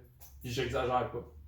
C'est vrai que, tu sais, c'est de l'autodérision, mais en même temps, c'est une grosse pub Non, pour c'est lui carrément qui, une pub. Là. maintenant... C'est genre, je lève attaque pas aux les États-Unis, donc Ouais, je vais faire c'est ça, puis là, ça va passer partout, puis Ça là, va- ils vont faire, ah, c'est qui lui, est-tu vraiment big en France? Ça a vraiment l'air de ça. Mais ça veut dire, c'est brillant, pareil. C'est un crosseur, mais un crosseur brillant. Ben, en tout Tu cas, sais, on va faire un ça fait plus film... d'argent que toi puis moi. Ouais, c'est ça. On va faire un film sur toi. Ça va être une joke, mais dans le fond, on va se baser sur ce qu'on veut faire. On veut te faire percer en France. Personne ne te connaît. Regarde, on va faire un film comique à la... Oh oui. Tu sais, puis... Ouais, parce que Seinfeld le reconnaît pas là, dans le film, puis il fait, mais voyons donc, tu m'as déjà vu en France, là, tu disais que je suis le Seinfeld français, puis il fait, je connais pas. Tu sais, ça se joue à ça tout le temps, puis après ça, tu sais. On le voit-tu revenir ou on le voit juste dans une scène de Seinfeld? 2 fois, je pense. 2 fois? Ouais. Ou non, c'est peut-être au téléphone la 2e fois. Une fois en vrai, puis une fois au téléphone. OK. Ça se peut, écoute, là, je me souviens pas tout, là, mais... Non, c'était... Écoute, je pense à tout le long, ça me faisait rire, là. Il va capoter. Puis lui, Gad Elmaleh, il va-tu être dans le marde d'un moment donné, ou ça Non. jamais? Ben, d'après moi, là... Ou il l'est un peu, mais... D'après moi, ils voudront plus. Tu sais, comme là, Netflix ont comme fait comme s'il se passait rien. Non, c'est Non. Seinfeld avait des intérêts un peu parce qu'il avait joué dans la série, il pouvait pas. Il est venu un petit peu essayer de sauver, j'imagine, son ami parce qu'il y avait des intérêts, sinon son il se serait image pas. à lui en même temps. Ouais. Fait qu'il voulait pas. Fait que sinon, ils se seraient pas mêlés, ils se mêlent jamais de politique, de rien. Fait que d'après moi, tout le monde finit ses contrats avec, mais ce gars-là pourra pas, il va avoir, là, après ça, il va tomber dans une période creuse. Tu sais, comme moi, là, j'ai vraiment le goût d'appeler, juste pour rire, juste pour les challenger, savoir, allez-vous, si Gad Elmaleh vous demande d'avoir un petit peu de place sur un festival, allez-vous le faire venir, t'sais. Je veux les challenger là-dessus, puis les exposer là-dessus. Là. Je veux pas que. Je veux le bloquer, je veux qu'il soit bloqué partout. D'après moi, ils vont dire non. Mais si ça se présente vraiment, je sais pas. Ouais. Tu comprends-tu? Si ils se font dire, tu sais, il y a le malaise. Mais d'après moi, c'est ça, les gens. Quand ça arrive vraiment, la demande, puis qu'ils voient le cash, ça peut générer tout. Fait que j'ai l'impression que, tu sais, comme Netflix, probablement ils vont faire, ok, on avait un film, il était déjà en production, il était déjà monté. On va faire comme si de rien n'était, mais là, il n'y a plus de film avec lui. Là. Mais ils n'ont pas fait de film vraiment de ça, rien. Oui, ils ont fait des pubs sur YouTube. Sur YouTube, ils ont fait de la pub. Ouais. J'ai rien vu. Ouais, puis ils ont, tu sais, quand tu trouves l'application, il y a tout le temps un film qui essaye de plugger en haut, là, en marge, là, ça, ils l'ont laissé pendant 2-3 semaines. Là. Ils ont essayé de nous. Tu fais comme, hey, essaye pas de me brainwasher, là, je le veux pas, ton astuce de film, là. Fait que d'après moi, il va pas. Là, tout le monde termine ce qu'ils ont à terminer avec Gad Elmaleh, puis après ça, il n'y a plus personne qui va y toucher. T'sais, sans y dire, probablement, là, ils vont probablement vouloir garder une belle relation avec lui, pour pas être barrés, eux autres non plus, mais tu sais, genre, il sera plus. Netflix ne voudra plus de projet de Gad Elmaleh. Il y a ben en France, il n'y a plus grand monde qui vont vouloir se coller à Gad Elmaleh. Il n'y a plus beaucoup de monde qui vont vouloir collaborer. Fait que c'est un bon move pour lui. C'est la meilleure move, c'est qu'il s'en aille justement aux États-Unis. Là, il n'est pas encore reconnu pour un voleur de gang. Il a été exposé en France, mais aux États-Unis, il n'a pas été exposé. Non, la masse est trop grosse. En France, est-ce qu'il se fait vraiment challenger là-dessus? Oui, là, ça commence. Mais... Oui, ça commence. Là. Il y a beaucoup de... Tu sais, dans des galops, tout ça, là, ils commencent à être larisés, ils font des numbers sur lui. Il y a il y a bien du monde qui commence à être larisé, là. Ils font des numbers sur lui, comme le fait que c'est un voleur. Mais c'est surtout mal défendu en plus. Il s'est pas aidé là-dedans. En France, ils l'ont challengé dans une couple d'émissions. Là, il était comme moi, mais c'est de l'observation. Quand c'est de l'observation, mais ça appartient à tout le monde. Ouais, mais tu sais, en plus, mais c'est parce que... C'est pas tout à fait ça. En fait, il se défend super bien parce qu'il va là où est-ce que c'est pas des terrains hostiles. Là où est-ce qu'il est allé, c'est un de ses chums. Il a collaboré avec. Il n'ira pas en entrevue dans une radio où est-ce que il va se faire poser la question. Quelqu'un va le challenger, il va aller là où est-ce que c'est des amis qui vont lui poser la question, genre, j'ai fait ma job, j'ai posé la question. Ouais, mais attends un peu. Ils ne le mettront pas dans l'embarras. Ton histoire d'observation, ouais, c'est ça. Ben, ça, c'est quoi? C'est la seule entrevue ou presque, en tout cas, qui a parlé en premier. Tu sais, ouais. Ben, il a fait sa. Comment qu'elle s'appelait? Chouchou. Oh, ouais. Je me souviens pas de son nom. Mais ça, tu regardes les commentaires sur YouTube, il n'y a personne qui défend cette vidéo-là de Chouchou. Non, c'est non, mais ça, c'est. Personne. Et pourtant, il y en a qui défendent Gad Elmaleh, il y en a plein. Mais cette vidéo-là avait aucun crise de ça. Non, mais c'était juste. Fallait qu'il réagisse, puis là, ben, c'était du n'importe quoi. Puis il a fait in character, en plein comme le gars de House of Cards. Comment il s'appelle? Moi, je suis Monsieur Blanc de mémoire. Je suis Capitaine Blanc de mémoire. Mais oui, je sais de qui tu parles. Il a été pogné dans le MeToo, là, tu sais. Ouais, exact, avec un gars dans le désert. Ouais, puis là, il est sorti, puis il est sorti dans son personnage pour faire une vidéo, pour essayer de décanter toutes les affaires. Tu fais comme, crise de manipulateur. Hostie que t'es manipulateur, tu sais. Ouais, c'était... En tout cas, moi, ça me fascine, moi, ces affaires-là. En plus, Gad Elmaleh. Moi, en plus, tu sais, je travaille pour quelqu'un... Je travaille pour quelqu'un qui nourrit ça, là. Ah, ben oui! Mike, là, tu sais... Moi, là, c'est comme, oui, bûche sur Gad Elmaleh, je vais pouvoir bûcher. Je te soutiens, Mike. Je suis là avec toi, Mike. Je suis là aussi avec toi. T'es magique quand tu t'emportes. Tu me fais rire, là. Ça n'a aucun sens. Oui, c'est excellent. Tu t'offusques à tout. Les théories du complot, les... tout. Puis, mais ce que j'aime, c'est que si t'as tort, tu l'assumes bien. Fait que moi, je suis correct, il peut être dans le champ, mais après ça, si quelqu'un dit, ben non, regarde, Yann, t'avais pas raison, ou non, voici la vraie chose. Là, t'es comme, Là, t'es comme, finalement, c'était pas ça. Ouais, c'est ça. T'apportes des nuances. Ça arrive tout le temps, tu sais, tout le temps. Mais c'est parce que c'est un gars clairement émotif, d'après moi. Ouais, c'est quand quelque chose, tu sais, arrive. Voyons donc. Je suis émotif, puis ça fait quelques années que je suis un showman, tu sais. Puis je me souviens, je me fais penser à Gendron à TQS. Gendron, là, il s'emportait à TQS. Puis là, il m'a torché avec mon contrat, puis là, il mettait le feu. Puis là, après ça, il montait dans le bureau des boss, puis là, les boss disaient « Tu peux pas faire ça, là. Là, on a le barreau après nous autres, toute la patente, là, on va... Ah, je m'excuse. Sérieux, boss, je le ferai plus. Puis là, d'un coup, en show, là, c'est comme... Là, il repartait. Allez-vous, je vais me torcher avec vos affaires, puis allez donc vous enculer, vous autres, tel... Puis là, il nommait des noms de députés qui... Ben ouais, c'est bien, toi, tu couches avec un tel. Puis là, d'un coup, il faisait... Ah ouais, je pense que je suis allé trop loin. Ah ouais, je vais monter dans le bureau du boss, il doit avoir de quoi me dire. Puis là, je monte en haut. Tu sais, j'étais un peu de même, tu sais, j'embarque dans le show. Ouais. Puis là, je donne un show, puis en plus, là, avec le live, j'ai une chatroom. Ouais, Et là, c'est comme... Il y a une interaction. Ouais, c'est comme, paye sur le bouton. Attends un peu, on va le relancer, paye sur le bouton. Fait que, tu sais, j'embarque dans le show, c'est comme hier, le jeune Philippe Lavallée, tu sais, qui a critiqué les soirées d'open mic, tout ça. Tu sais, il n'y avait pas de quoi s'emporter tant que ça, mais je suis tellement embarqué dans le show, je deviens comme un show. Puis on dirait que c'est parce que je me bâtis, quand je fais ça, je crée une conversation entre moi et lui dans ma tête. Exact. Puis là, d'un coup, clairement. Je le vois se surélever, puis je le vois plus gros que ce qu'il est, tu sais.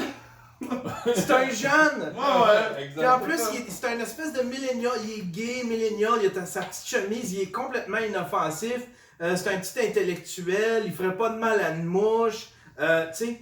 Mais dans ma tête, il se bâtit un personnage quand je m'emporte puis quand je suis en show. Où est-ce que là, je le vois gros, là, puis là, c'est comme Hulk, puis là, il m'ostine. Puis là, moi, je l'ostine en retour, puis là, je m'emporte. Là, ça y est, je suis parti, tu sais. Mais je pense que là, les gens ils comprennent ça aussi, tu sais, ça donne un show, tu sais, comme s'il l'a vu. Mais lui, il comprend-tu? Je le sais pas. C'est ça. Et okay, Il a fait une lettre d'excuse, quoi, ce matin? Ouais, il a fait une lettre. Mais c'était une lettre, Tali, tu fais comme, il s'excuse, mais, tu sais, je m'excuse, mais, partout, puis il justifie beaucoup de trucs. Ouais, c'est plus de la justification. Ouais, il justifie comme beaucoup si de trucs. Personne n'avait compris un peu. Ouais, c'est ça, puis tu sais, puis moi, j'ai de la misère avec le mot maladresse, là, tu sais. Maladresse, c'est comme, j'ai renversé mon verre, j'ai été maladroit, tu sais. Mais non, mais c'est parce que si tu l'as pitché à terre, ton verre, c'est pas une maladresse. Donner une claque sur la gueule à quelqu'un, c'est pas une maladresse, c'est un geste conscient. Il aurait dû s'excuser pour des trucs qu'il a fait et non pas. Parce que là, il disait, je m'excuse que vous l'aviez interprété comme ça. Que vous l'avez interprété ou que vous êtes senti comme ça dans ce que je disais. Tu t'excuses pas de ce que les autres ressentent, tu t'excuses de ce que tu as fait. T'sais. Je m'excuse d'avoir dit ça. C'était pas bien que je dise ça, puis j'avais pas mesuré le poids de mes mots, mais là, il s'excusait des... Tu sais, quelqu'un, je m'excuse que tu te sentes de même. Ben non, va chier, c'est pas des excuses. Penses-tu qu'il va canceller? Le 29 mai. Je sais pas. Moi, je pense pas. Non, je pense pas. Au contraire. J'espère pareil que le monde, ils chieront pas dessus. Tu sais, je veux dire, laisser de le faire son stock, puis... Ouais. Moi, j'ai dit que j'irais parce que je voulais voir comment il serait accueilli par les autres. Parce que, il venait de planter tout le monde. Là, je voulais juste voir. Je voulais juste voir, genre, un groupe d'humoristes là, puis Philippe Lavallée là. En tout cas, j'ai fait comme, Chris, t'es bien con, Yann. Tu vas dépenser 10$ de gaz pour 10 secondes de. C'est le fun, ce qui se passe devant mes yeux, là, c'est un beau spectacle. Là. T'es-tu content, Yann, là, qu'il soit exclu des autres, là, tu sais? Juste pour ça, je vais dire, Christ, t'es une mauvaise personne. Puis en plus, parce que moi, je sais que je suis un personnage. Il y a bien du monde qui savent que je suis un personnage, mais il y a du monde dans. Tu sais, j'ai regardé le monde dans le chatroom, moi, on va là en gang, puis on le hue, puis non, je veux pas que ça devienne ça. C'est clair, parce que veux pas, t'as un pouvoir quand même. T'as une certaine communauté qui te suit, et cette communauté-là, si tu leur dis. Ouais, ils sont plus rares. ça. Ouais. Ils vont là, je commence juste à le mesurer, ça. Tu sais, l'impact d'avoir une communauté, puis il y en a qui n'ont pas le même jugement ou qui se laissent emporter. Puis je le voyais avec Mike. Puis là, je commençais à réaliser que. Puis je me suis tout le temps senti tout petit, tu sais, j'ai tout le temps fait comme... Moi, je suis pas une personnalité, je suis juste quelqu'un qui fait du contenu puis les autres le consomment. Mais là, il faut que je commence à apprendre à... Ouais, j'ai un pouvoir, j'ai une influence. Je peux influencer des gens à ce que, tu sais... Comme là, j'aurais pu dire, on se présente là en gang, puis il y en aurait eu 20 qui m'auraient dit, on se présente. Ouais, c'est clair, c'est clair qu'on creve ses pneus. Tu sais, si j'avais dit, on creve 2 pneus dans son char. Ok, on creve. Il y a quelqu'un qui aurait fait comme ça. Jamais le couteau. Puis ça aurait fini avec 4 pneus puis toutes les fenêtres. Ouais, c'est ça. Ouais, c'est ça. Il y en a un, exactement, il y en a un qui serait venu me voir. T'avais demandé 2 pneus? J'en ai fait 4.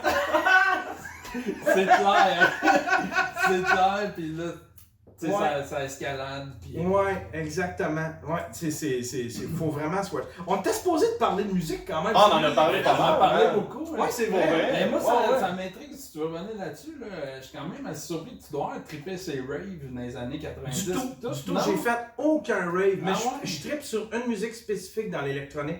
C'est le trance progressif. Above and Beyond, Deadmauss. Tu sais, quelque chose qui est très mélodique. Tu sais, la petite musique, tu sais, le chip, les petits. Tu sais, puis le Skrillex, tout ça, là.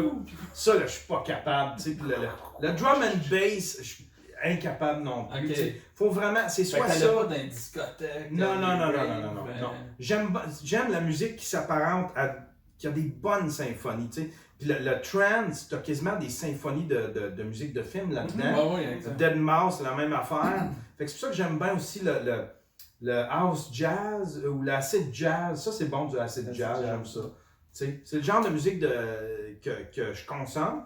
Puis là, j'ai recommencé à en faire récemment, là, à jouer dans Fruity Loop. Puis j'ai composé une petite musique house pour la fin du documentaire de Dan Grenier. Puis je m'amuse là-dedans. Là, je trippe un gros... Mais je retrouve goût à... Moi, c'est tout le temps des vagues. À un moment donné, je trippe sur quelque chose. Là, je veux peindre. Puis là, en plus, j'essaie de me convaincre. Ça, OK, hey, là, je trippe là-dessus. Ça va être ça le reste de ma vie. Puis là, à un moment donné, je suis comme, j'aurais le goût de faire un petit peu de musique. Je vais faire de la musique. Si, je fais de la musique. Chris, faut que je me... Ça va être ça mon métier. Tu sais, j'ai juste à aller plus loin. Puis je pourrais devenir musicien. Puis là, à un moment donné, c'est comme le podcast. Le podcast. Là, je fais un podcast, là, ça m'a fait du bien. Chris, c'est ça mon métier. Je suis communicateur, puis je vais faire du podcast. Fuck la musique, fuck la peinture. Puis là, à un moment donné, là, j'ai commencé à converger mes affaires, puis à changer de place, tu sais, dans ce que je fais. Il est là mon salut, c'est que je fais un peu de tout, fait que ça me garde animé sur tout. Fait que j'ai plein d'options si je veux être stimulé par quelque chose. Puis, fait que c'est pour ça que j'arrive maintenant. Tu sais, avant, là, je pouvais faire il y avait des jours où je faisais rien. Mais aujourd'hui, pas mal tous les jours, je crée de quoi, puis je le crée pas de force. Je me sens pas forcé de créer de quoi. Ouais, pour faire avancer ton projet. Pour faire avancer mon projet, exactement. Chaque jour, je crée de quoi. Je veux avoir un résultat sur quelque chose. Fait que c'est soit une musique, soit un bout de vlog, soit une toile, un dessin. Je veux voir un résultat à la fin de la journée. Est-ce que je regarde, admettons, mon bout de vlog, Chris, il est bon, mon dessin, je suis content. J'ai l'impression, c'est de même que je suis stimulé, puis il faut que ce soit des petits projets courts. Parce que je me tanne des projets longs. Je serais pas capable de travailler sur un film pendant des années. Fait ça longtemps. Ouais, c'est ça, je m'en allais dire. Non, mais tu sais, c'est des petits épisodes fermés. Ok. Tu sais, mettons, travailler sur un film. Dessus. Travailler sur de la musique de film, admettons, pendant 6 mois. C'est comme, ça me tente plus. Tu sais, je me tannerais vite. Tandis que là, c'est tout des. Tu sais, un dessin, c'est 1 heure. Une toile, si ça prend plus que 3 jours, je fais comme. Je la mets de côté, puis là, j'ai plus le goût de revenir. Faut que ça se fasse en une soirée, au pire 2 soirées. Un dessin, c'est instantané. Une musique, je passe pas 4 heures, là. Je passe pas 4 jours là-dessus. Des fois, j'improvise, mais faut que je la termine le soir même ou le lendemain, parce qu'après ça, je vais passer à autre chose. T'sais. Fait que la musique, c'est vraiment juste un hobby. Je pense pas rien faire avec ça, sauf m'a dépanné pour des trucs, là, puis mes vlogs, là, puis c'est comme une valeur ajoutée pour moi. Mais, tu sais, il n'y a pas de finesse, c'est pas masterisé. Tu sais, quelqu'un qui est mélomane dirait, si t'as pas fait de sound mastering, puis sound mixing, puis non, c'est ça. Moi, j'ai composé une musique, il fallait que ça sorte de ma tête, fallait que ça... Puis quand le résultat, je trouvais qu'il était pas pire pour mes oreilles à moi, je l'ai sorti. Mais tu sais, si je prenais la peine d'envoyer mes tracks mettons, à quelqu'un qui fait du mastering. Je vais peut-être commencer ça un moment donné, juste pour avoir un son qui est acceptable. Tu sais, pogner quelqu'un qui fait de la masterisation, je sais pas comment tu appelles ça, le vrai terme. Du mastering, tu sais. Je connais pas d'autres termes. Non, c'est que mastering. Ok. Je le trouve juste pas beau dans ma bouche, ce mot-là, mais moi, fait que je suis un gars de projet. Je suis un gars de projet court parce que sinon, je me tente. Mais c'est cool, par exemple, parce que les projets sont cool, t'en fais plein, puis justement, c'est le fun. Hein? Ouais, pis c'est tout le temps. C'est tout le temps. Puis ça doit être la même affaire pour bien des artistes ou bien des. C'est tout le temps comme tu fais comme. Ok, c'est comme. Moi, je me considère encore en mode survie. Je fais ça parce que c'est la seule affaire que je suis capable de faire. J'ai travaillé dans une usine, j'aurais aimé ça, être bon dans une usine. Ouais. J'aurais pu monter puis avoir des assurances dentaires, j'aurais pu être boss, j'aurais pu être foreman ou je sais pas trop. J'ai travaillé dans une usine qui faisait des portes et fenêtres. Okay. J'étais pas bon avec mes mains, j'étais lent, je toffais pas autant que les gars. J'ai travaillé dans une usine qui faisait, on faisait des tanks à gaz ici pas loin. Non, c'est plus dans le coin de Boucherville. Puis j'ai fait comme. Quand j'aurais aimé ça, être bon là-dedans, j'aurais eu une sécurité. Mais là, je fais comme, ok, bon, ben fais ce que tu es capable. Puis là, avec ça, ben, je suis capable de faire croire au monde que c'est bon ou que c'est présentable. Là, j'ai trouvé du monde qui sont prêts à consommer ce que je fais, même si moi, je suis pas le top dans ce que je fais, mais je fais plein de trucs. Puis avec ça, j'ai réussi à converger mes trucs puis à créer un spin qui fait que je me débrouille. Puis là, je me débrouille au niveau créatif, puis là, je commence à me débrouiller aussi au niveau budgétaire. C'est-à-dire que là, je commence à tirer de l'argent de ça, l'argent de mes toiles, l'argent des pubs de YouTube, l'argent des Patreons, l'argent des commanditaires. Mais ça, c'est une satisfaction de fun. Oui, beaucoup. Tellement. Ah oui, parce que c'est de la création, ça vient de toi. C'est pas quand tu dois aller travailler à la shop et faire, OK, je mets un bout de caoutchouc sur un plastique.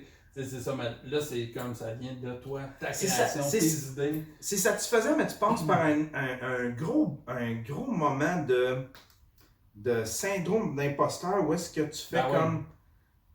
Tu sais, moi là, ma blonde, elle se lève à 7h le matin, elle vient me donner un bec, elle se tape le train, elle s'en va travailler pour du monde, elle s'en va faire des trucs utile pour des gens qui travaillent, qui sont dans le milieu de la finance, tout ça.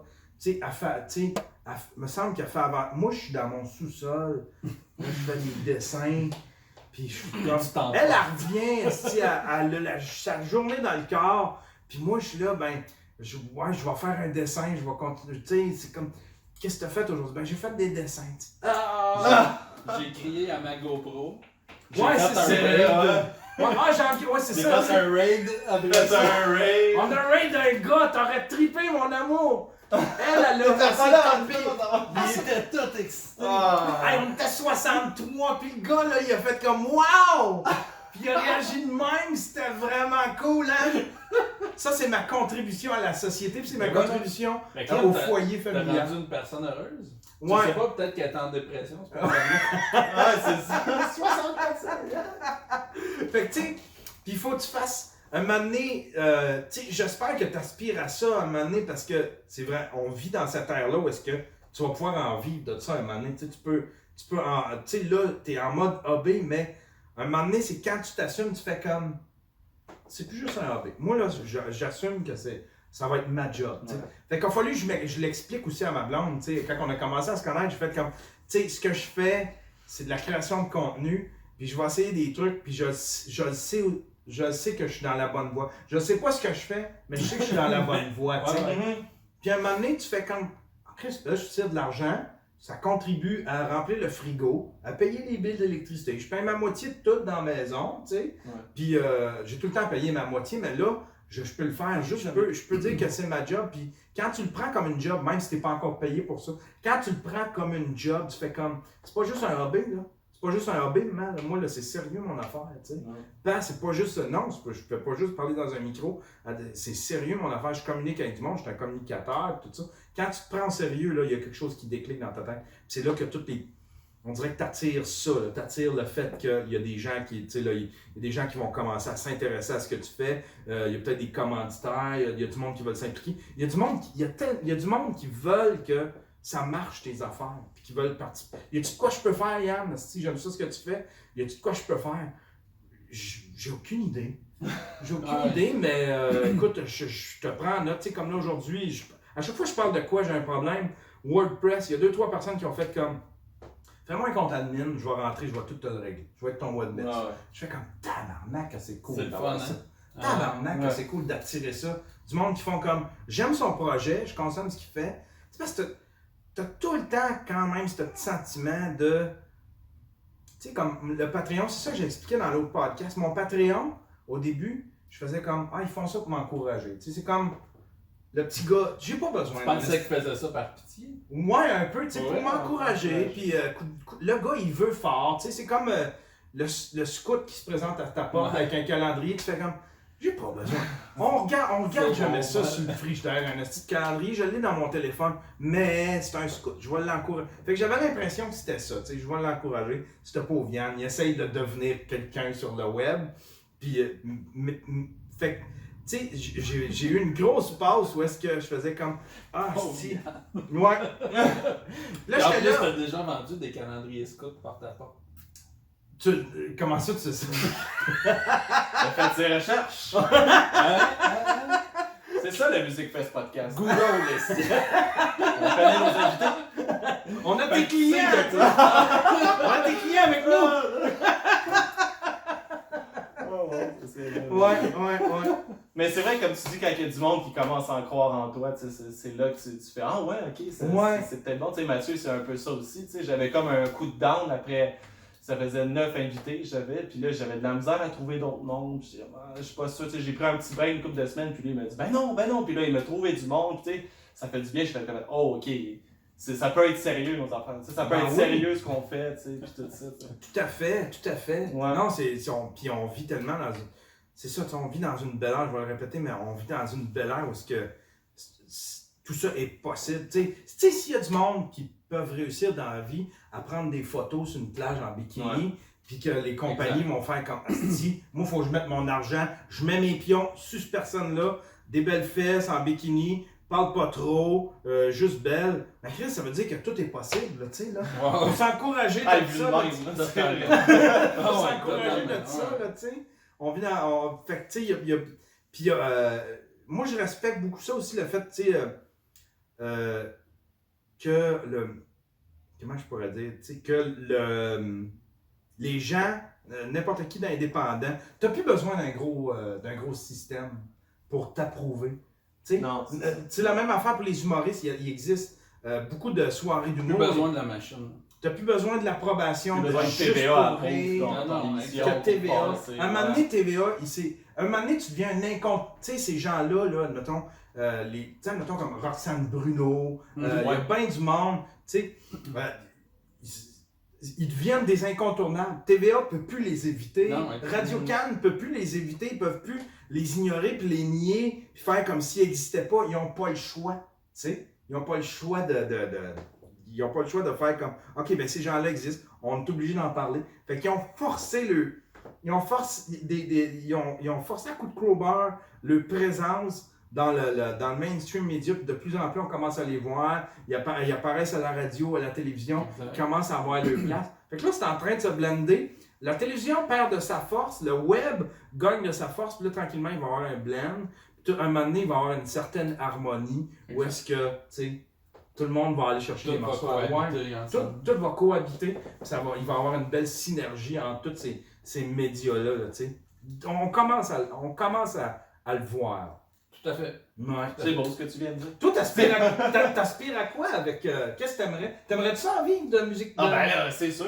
Moi, j'aimerais ça vivre en relation avec la musique. Là, c'est quoi? Là, c'est quoi qui paye tes billes? Moi, je suis animateur au Casino de Montréal.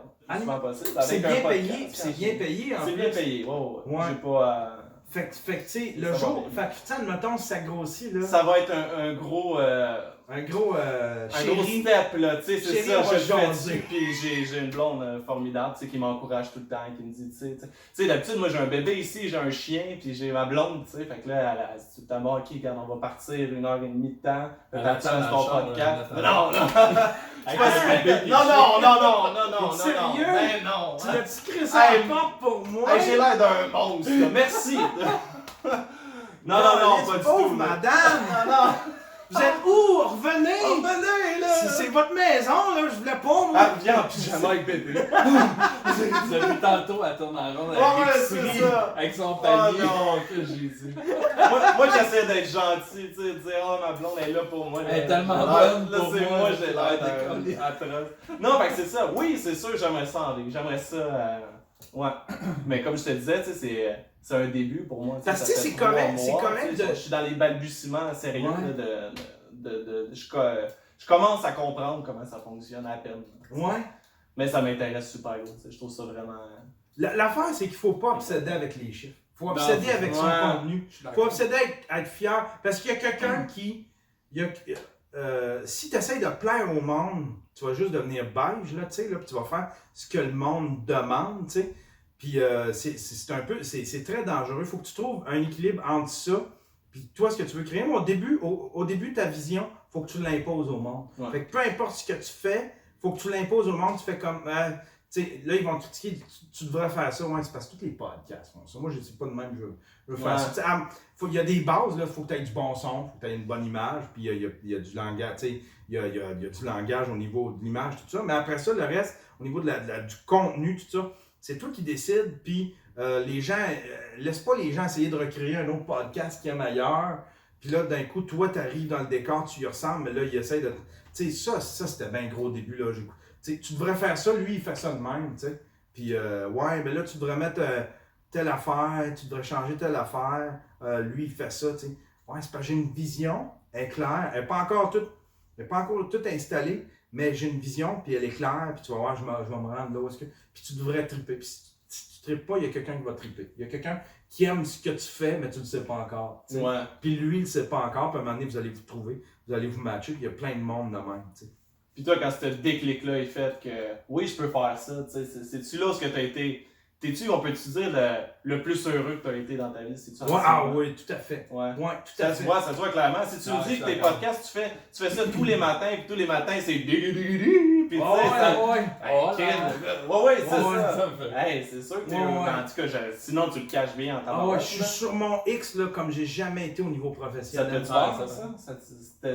T'as-tu peur que, c'est vas-tu avoir une drop ou quelque chose, ou t'es tout le Qu'il y ait temps pas sur d'autres, Ouais, j'ai peur. Ouais. J'ai Peur peur, qu'il n'y ait mais pas d'autres X, mettons. j'ai peur, puis j'ai peur, puis j'ai pas peur, dans le sens que j'y vais prudemment, tu sais, je laisse les choses. Ah, t'es en train de reconnaître, là? Elle peut. Ouais. Attends, Parce que Julie. l'épicerie, elle fermait. L'épicerie est fermée. Les GA, ils ont dit, Christon. Non, mais là, j'ai un bébé, là. Ah, Julie Bazinet, mesdames et messieurs. Oh, ben belle, ça, cette petite cocotte-là. On venait juste de parler de ça en plus. Ah ouais, laisse Moustache, t'as pas des chiens? Non, non, cette pas costume. Il est fou, ben raide. Ah, salut, toi! Ah, Ben ouais. oui, je le sais que tu m'aimes. Je sais que tu m'aimes. Ah, il va faire le tour. Les chiens, Il va faire le tour. Oh, Moustache, mesdames et messieurs. Ah, il est bien beau. Ah, il est Wow. fou, ben raide. Pour de vrai, là. Ah, lui, tire sur sa laisse. Ah ouais, oui, ouais, c'est lui qui se promène. C'est ça, oui, tu Vrai? savais, tu l'avais lu, ouais. Ah, c'est donc ben Moi, drôle. j'ai vu un mec qui se promenait. Puis toi, c'est quoi ton nom? Moi, c'est Julie, puis ça, c'est Laurie. Laurie, es-tu capable de le dire, son nom? C'était-tu Laurie? Tiens, amène-la donc. Viens la donner, Laurie. Là, on dirait qu'on est dans le direct. Donne-la pas à un étranger, là, mais... Qu'est-ce que tu fais, mon amour? Viens, mon papa. Hey, salut! Oh! Cette semaine, au wow. Music Fest Podcast, Laurie! Salut, petite cocotte! Qu'est-ce qui s'est passé? Oh, t'as un beau sourire à part de ça, oui. Hey, je m'ennuie de ça, mon catinet. Je m'ennuie bien gros de ça. T'es bien belle. T'es-tu fatigué? Es-tu Ah, ben trop oui, tard pour toi? c'est l'heure du dodo, là. Ah ouais? C'est Ah, l'heure du on dodo. finit le show, là, de On toute finit le façon. show là-dessus. On philosophait. Hein? Oui, c'est ça, on était rendu dans les bulles. Tu Laurie? C'est-tu? Tu Laurie, ton nom? T'as-tu les mains? Yes, t'as-tu? Yeah! Yann Terriot, mesdames et messieurs, est avec nous. On finit ça sur une note Positive. Une positive, avec un beau bébé. Et voilà. Ouais. Ciao, guys. Merci beaucoup. Salut. That's it. Wow, c'était le fun, ça. Ah, merci.